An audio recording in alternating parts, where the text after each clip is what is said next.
Kembali lagi dengan saya, Satya Loka.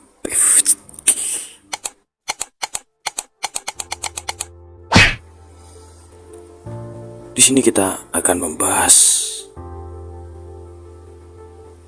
10 fakta unik pemilu di seluruh dunia yang memakan waktu berminggu-minggu, bahkan berlama-lama.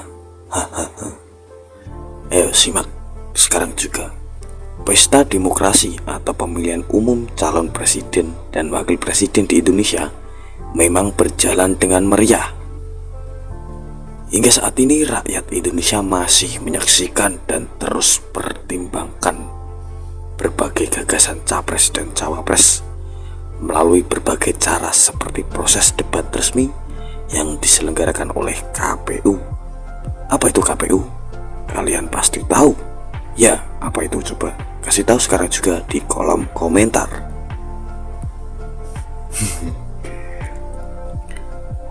Berbagai gagasan yang dikeluarkan oleh 3 pasang capres dan cawapres, yakni Anies Rashid Baswedan dengan cawapres Muhaimin Iskandar, dan yang kedua Ganjar Pranowo dengan Mahfud MD, serta Prabowo Subianto dengan Gibran Raka Buming Raka.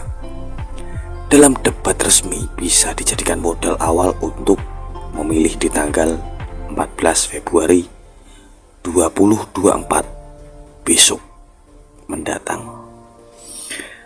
Namun tak hanya di Indonesia, penyelenggaraan pemilu di seluruh dunia juga berjalan meriah loh.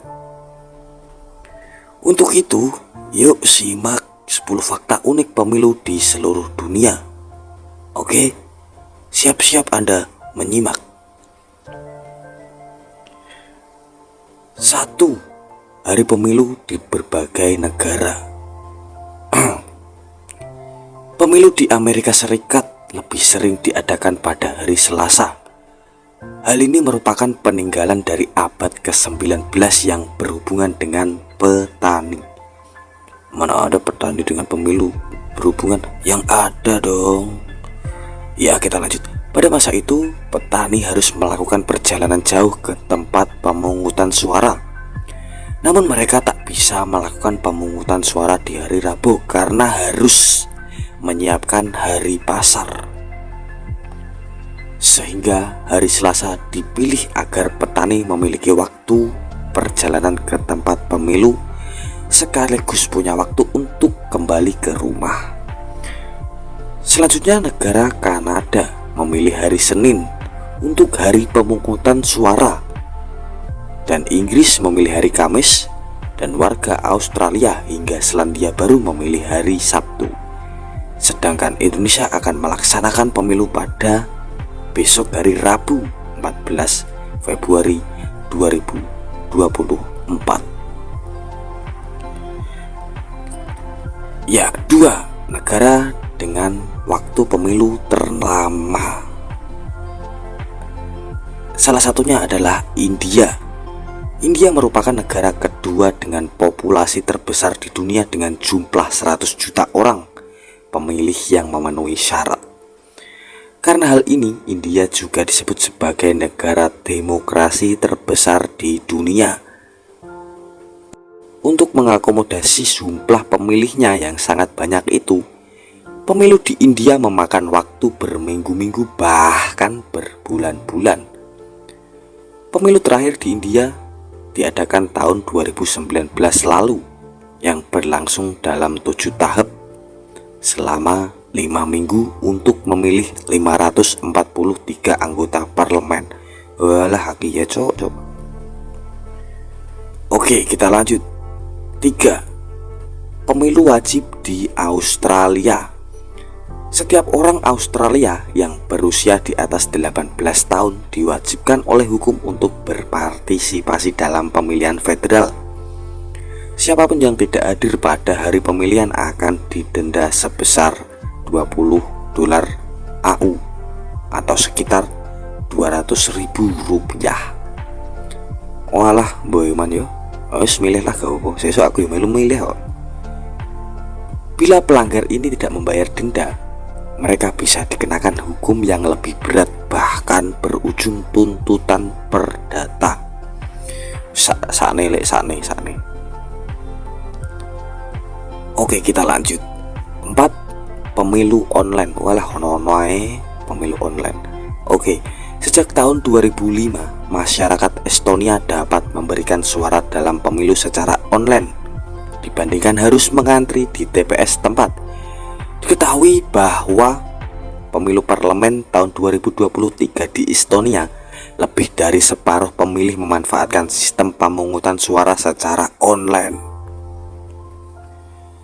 Estonia menjadi negara yang memanfaatkan digitalisasi bagi warga negaranya yang mempunyai kartu identitas dan PIN yang bisa dipindai.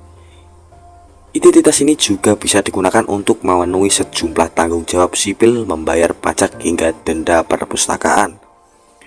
Meski memiliki identitas digital, pemungutan suara dienkripsi sehingga pemilih yang nampak akan anonim tidak dapat dijadikan sah. Kapan lek Indonesia iso koyo ngono?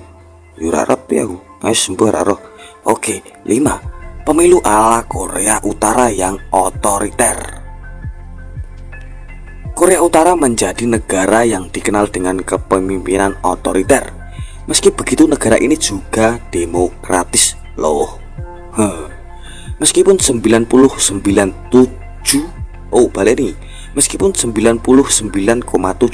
pemilih yang berpartisipasi dalam pemilu lokal di tahun 2015 tidak mempunyai banyak pilihan untuk memilih siapa yang ingin mereka dukung. Pemilu di Korea Utara akan didahului oleh partai yang berkuasa. Nah, jadi untuk memilih, warga Korea Utara hanya perlu memasukkan kartu suara dengan nama mereka ke dalam sebuah kotak. Namun ada kotak terpisah yang berisi surat suara yang dianggap berbeda pendapat terhadap calon pemimpin mereka. Sehingga seluruh kandidat yang terpilih akan memperoleh 100% suara, karena tidak ada seorang pun di Korea Utara yang memilih untuk berbeda pendapat. Jika mereka berbeda pendapat, suara tersebut tidak akan dihitung. Iki ya jenenge rak demokratis toh, iki jenenge mbah ra. Oke, dilanjut. 6. Raja Inggris berhak memilih.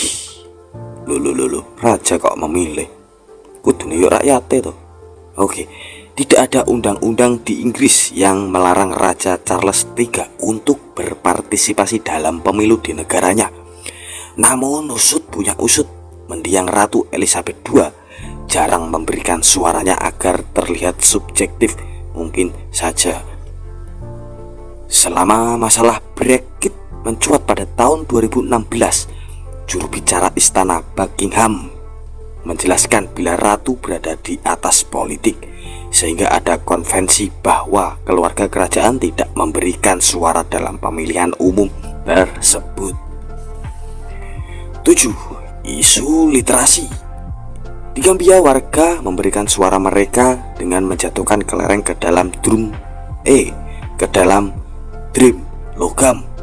Drum tersebut diwarnai dan memiliki gambar kandidat. Setiap drum dilengkapi dengan bel yang akan dibunyikan setelah menentukan suara. Jika bel berbunyi dari satu kali, petugas pemungutan suara akan tahu bila ada yang melanggar peraturan. Hal ini dilaksanakan lantaran literasi di negara tersebut menjadi sebuah isu, sehingga pemerintah harus kreatif. Wow, sangat kreatif juga. Nah, ini yang paling sulit untuk dimengerti. Karena apa? Karena astronot di stasiun luar angkasa bisa memilih.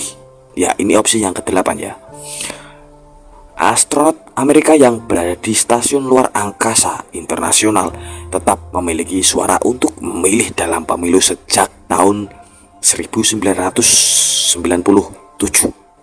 Langkah ini terjadi setelah anggota parlemen Texas mengesahkan undang-undang yang mengizinkan pengiriman suara yang aman ke luar angkasa. Setelah astronot menentukan pilihannya, surat suara akan kembali ke bumi nantinya. Petugas yang akan membuka dokumen yang telah dikodekan serta menyerahkan salinan surat suara astronot itu untuk dihitung. Berapa banyak sih astronotnya? Oke, 9. Pemilu di negara kecil Eropa. Negara apakah itu? Di negara kecil Eropa yang bisa disebut dengan Liechtenstein dengan populasi 40.000 warga akan mempertimbangkan untuk memilih politisi yang mau memberikan kewarganegaraan kepada mereka, terlebih bagi warga yang telah tinggal di negara kerajaan tersebut selama 10 tahun atau bahkan lebih. Oke, 10. Pemilu di Ekuador. Ada yang salah pada hari-hari menjelang pemilihan wali kota di Ekuador pada tahun 1967. Kala itu sebuah perusahaan memasang iklan bertema pemilu yang menyarankan agar konsumen memilih merek bedak kaki yang populer di negara tersebut. Pada penghitungan suara, bukan seseorang politisi yang menang, melainkan bedak kaki tersebut, karena banyak suara atas nama merek bedak itu. Iso-iso. Dan itulah 10 fakta unik tentang pemilu di seluruh dunia. Jadi jangan lupa kalian untuk ikut berpartisipasi dalam pemilu di Indonesia pada tanggal 14 Februari 2024 mendatang. Oke? Oke no.